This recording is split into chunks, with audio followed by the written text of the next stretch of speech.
Welcome to Wine in Ancient Egypt. When the god Horus lost his eye in a war with Seth, the ancient Egyptians believed the eye turned into a vine, and the vine's tears became wine. Early texts, dating back to 3150 BCE, contain the hieroglyph for vine. Regarded as extremely valuable, wine was highly sought after by the elite.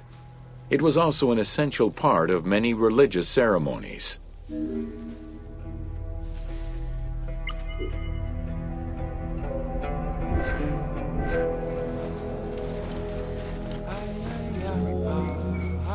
A millennia-old tradition, grape cultivation and wine production was regimented in the way typical of ancient Egyptian bureaucracy.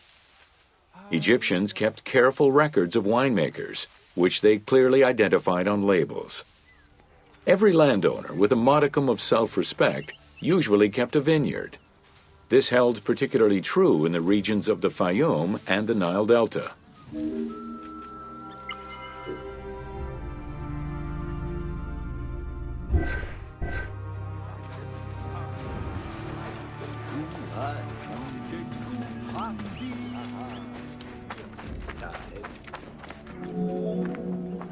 Documentation shows that only certain craftsfolk were allowed to provide the containers required to store and transport wine.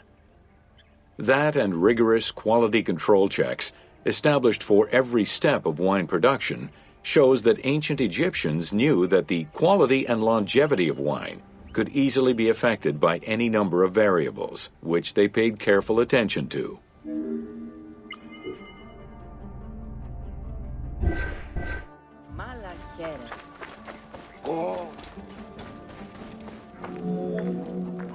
Egyptians had different kinds of wines, most of which ranged in quality from good to very good. The sweet shadé, to which honey had been added. The soft nejem, obtained by drying the grapes in the sun. The ma, reserved for religious ceremonies. And finally there was the peor, the mediocre-rated wine, resulting from the second pressing of grapes and reserved for a less discerning palate.